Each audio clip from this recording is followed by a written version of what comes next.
Oh, hey there. There's been a new beta out of Sketch, and it's got some new features, and one of them's kind of interesting. Oh, damn! That's liquid glass. Right. How do we do this? Right, let's grab a frame. Going to come in here. We're going to chuck in an image. Do one of them, whatever. Give it a second. But there you go, that'll do. Create a shape. Go under Effects. Go Glass. And then we're going to grab a corner. There we go, do that. And we're done. Change that from auto to custom.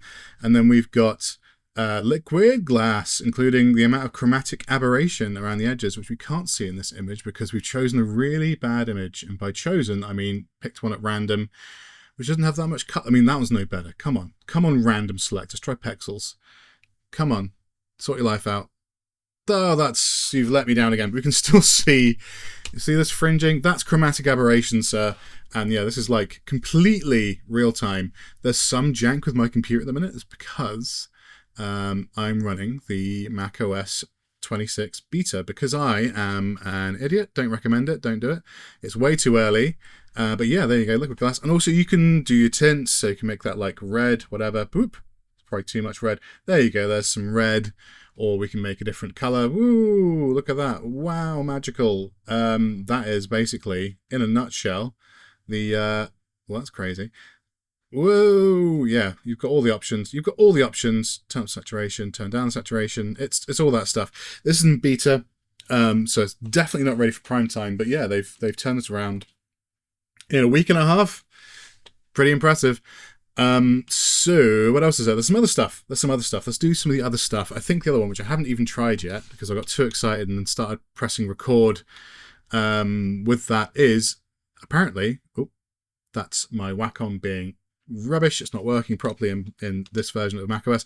If I make this a layout, there we go, and I get my rectangle, and then we're going to do is we're going to set our corners to auto. Hey, is that working?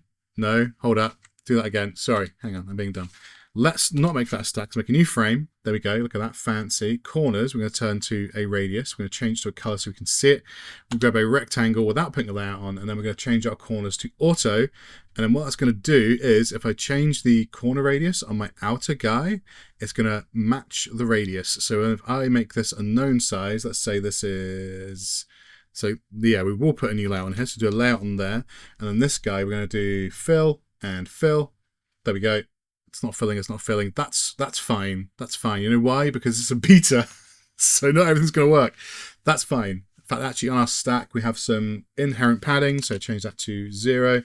And then we're going to do, put it to 1, change it to 10 and 10. There we go. And then now we get automatic nesting of the inner rounding guy without having to do anything at all. It's pretty friggin' cool.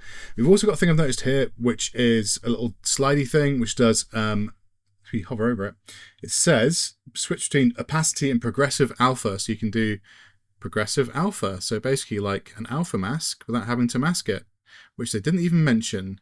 And this might disappear. I don't know, but that's a thing. Also, a thing that they sort of dropped in the previous one, which is also here. These are like some really nice features. So we go to this guy. Hi. Hey. We'll go back to effects. Oh dear. And we're going to do layer blur.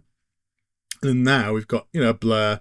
We have other blurs. We have progressive blur, which is, a thing, which also works the way it should work. And then we've got, all different blurs now. So you do the whole in vogue progressive blur stuff. There's also, if memory serves, there's a bunch of different blurs. There's now motion blur, which, whoa, that hurts my eyes. And then there's zoom blur. There you go, which also, hurts my eyes. It can be like 1995 daytime television all over again. We focus on their eyes because it's the most dramatic part of the picture. Comes into focus and he's the hero of the story. That's the end of the video. I'm sure there's other stuff coming in the beta, but anyway, that's all I've got for now. Goodbye.